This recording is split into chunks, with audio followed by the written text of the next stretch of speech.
Arthur মিলারের সেই বিখ্যাত নাটক ডেথ অফ এ সেলসম্যান। এই নাটকটা আমাদের একেবারে একটা মৌলিক প্রশ্নের সামনে দাঁড় করিয়ে দেয়। একটা স্বপ্নের মূল্য ঠিক কত হতে পারে? আর এই প্রশ্নটা নিয়ে আসলে আজকের পুরো আলোচনা। আর এই গল্পের কেন্দ্রবিন্দুতে আছেন উইলি লোম্যান, এমন একজন সাধারণ মানুষ যে ঠিক এই প্রশ্নটার উত্তর খুঁজতে গিয়ে বলা যায় নিজেই হারিয়ে গেল।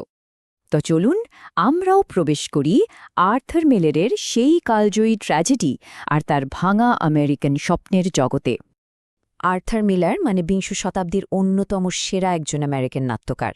উনি ১৯৪৮ সালে লিখলেন এই নাটকটা, আর কি আশ্চর্য, ঠিক তার পরের বছরই ১৯৪৯-এ এটা পুলিৎজার পুরস্কার জিতে নেয়। মিলারের লেখার মূল ফোকাসটাই ছিল জানেন, ওই আমেরিকান ড্রিমের ভেতরের ফাঁপা দিকটা আর সমাজের চাপিয়ে দেওয়া প্রত্যাশাগুলোকে তুলে ধরা। এই নাটকের একদম কেন্দ্রে আছে লোমান পরিবার, এমন একটা পরিবার যার ভিতটাই আসলে গড়া হয়েছে মিথ্যে আর ফাঁকা আশার ওপর। আর এই পরিবারের কর্তা, গল্পের মূল চরিত্র উইলি লোম্যান, বয়স প্রায় ৬৩, একজন ট্রাভেলিং সেলসম্যান যে কিনা সারাটা জীবন সফলতা আর জনপ্রিয়তার একটা মরীচিকার পেছনে ছুটে ছুটে ক্লান্ত, প্রায় শেষ হয়ে গেছে। তার স্ত্রী লিন্ডা লোম্যান অসম্ভব বিশ্বস্ত আর ধৈর্যশীল একজন মানুষ। বলা যায় এই যে ভেঙে পড়তে থাকা পরিবারটা, তার একমাত্র মানসিক আশ্রয় ছিলেন লিন্ডাই। তাদের বড় ছেলে বিফ লোম্যান, বয়স ৩৪, একসময় স্কুলের নামকরা ফুটবল তারকা ছিল, কিন্তু এখন সে পুরোপুরি পথভ্রষ্ট। বাবার তৈরি করা এই মিথ্যার জগৎ থেকে সে বেরোতে চায়। আর আছে ছোট ছেলে হ্যাপি, বয়স ৩২, সে আবার ঠিক তার উল্টো। বাবার ওই মিথ্যা আর আত্মপ্রবঞ্চনার ফাঁদেই সে পুরোপুরি আটকে পড়েছে। তাহলে দেখুন, এই পরিবারের মূল সংঘাতটা কোথায়? সংঘাতটা হল বাবা আর ছেলের স্বপ্নের মধ্যে। উইলি চায় তার ছেলে বিফ একজন জনপ্রিয় সফল ব্যবসায়ী হোক, আর বিফ কি চায়? সে চায় এই সব লোক দেখানো মিথ্যে জীবন থেকে বেরিয়ে একটা সৎ সাধারণ জীবন কাটাতে। এই দুটো স্বপ্নের টানাপোড়েনেই কিন্তু গল্পটা এগোতে থাকে। এই নাটকের সবচেয়ে ইন্টারেস্টিং দিকগুলোর একটা হল বাস্তবতা আর বিভ্রমের মিশেল। আমরা পুরো গল্পটা দেখি উইলির ভাঙা মনের ভেতর দিয়ে, যেখানে অতীত আর বর্তমান বারবার একাকার হয়ে যায়। উইলির চিন্তাভাবনা কতটা অগভীর ছিল তার একটা সেরা উদাহরণ হল এই কথাটা। সে বলছে, ওকে পছন্দ করা হয় কিন্তু খুব ভালোবাসা হয় না। মানে তার কাছে সাফল্যের চাবিকাঠি কঠোর পরিশ্রম বা সততা নয়, বরং কতটা ওয়েল লাইকড বা জনপ্রিয় হওয়া যায় সেটাই আসল। কিন্তু একটা ঘটনা, বস্টনের একটা ঘটনা, এই লোমান পরিবারের ভিতটাকেই একেবারে নাড়িয়ে দিয়েছিল। এটা ছিল এক বাবার বিশ্বাসঘাতকতার গল্প, যা তার ছেলের সমস্ত স্বপ্নকে এক মুহূর্তে চুরমার করে দেয়।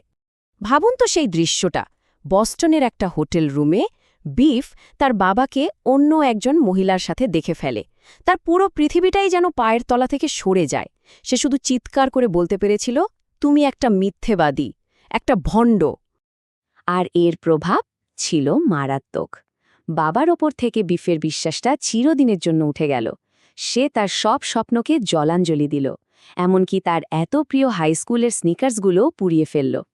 আর ঠিক ওই মুহূর্ত থেকেই পরিবারের মিথ্যার জালটা পুরোপুরি ছিঁড়ে যেতে শুরু করে। আচ্ছা, এবার আসা যাক গল্পের শেষ ভাগে, একজন সেলসম্যানের করুণ পতন। উইলির জীবনের এমন একটা পর্যায়ে আমরা চলে আসি যেখানে সে ভাবতে শুরু করে যে তার জীবিত অবস্থার চেয়ে মৃতদেহের মূল্য অনেক বেশি। যখন তাকে শেষমেশ চাকরি থেকে বের করে দেওয়া হয়, উইলি একেবারে ভেঙে পড়ে। সে তার বসকে বলে, তুমি কমলালেবুটা খেয়ে খোসাটা ছুঁড়ে ফেলে দিতে পারো না, একজন মানুষ তো ফলের টুকরো নয়। এই একটা লাইনেই যেন ফুটে ওঠে সেই সময়ের পুঁজিবাদী ব্যবস্থার অমানবিক চেহারাটা, যেখানে একজন মানুষের দাম ততক্ষণই যতক্ষণ সে কাজ করতে পারে। যখন জীবনের সব দরজা বন্ধ হয়ে গেল, উইলি তখন তার শেষ সম্বল হিসাবে দেখল একটা $২০,০০০ জীবন বীমা পলিসিকে। সে ভাবল, এটাই তার শেষ সুযোগ। মৃত্যুর মধ্যে দিয়েই সে তার পরিবারকে এমন কিছু দিয়ে যাবে যা সে জীবনে কখনো দিতে পারেনি। এই সময়ে তার বিভ্রমের মধ্যে বারবার ফিরে আসে তার মৃত ভাই বেন। বেন ছিল সফলতার এক নিষ্ঠুর প্রতীক। সেই বেনের প্রেতাত্মায় তাকে লোভ দেখায়, বলে জঙ্গলটা অন্ধকার কিন্তু হীরায় ভরা। এই কথাগুলোই উইলিকে তার সেই ভয়ঙ্কর শেষ সিদ্ধান্তের দিকে ঠেলে দেয়। মৃত্যুকে তার কাছে তখন একটা লাভজনক বিনিয়োগ বলে মনে হতে থাকে। উইলির মৃত্যুর পর নাটকটা আমাদের এক অন্তিম পর্বে নিয়ে যায়, যাকে বলা যেতে পারে একটা স্বপ্নের জন্য শোকাধা বা রেকুইয়ান। উইলির শেষকৃত্যে তার বন্ধু চার্লি তাকে বোঝার চেষ্টা করে। সে বলে, একজন সেলসম্যানকে তো স্বপ্ন দেখতেই হয় ছেলে, এটা তার কাজেরই অংশ। চার্লির এই কথায় উইলির সেই ভুল স্বপ্নের প্রতিও এক ধরনের মানবিক সহানুভূতি ফুটে ওঠে। কিন্তু বিফ আর কোনো মিথ্যার মধ্যে থাকতে রাজি নয়। সে কঠিন সত্যিটা বলে দেয়, তার স্বপ্নগুলোই ভুল ছিল, সব, একেবারে সব ভুল।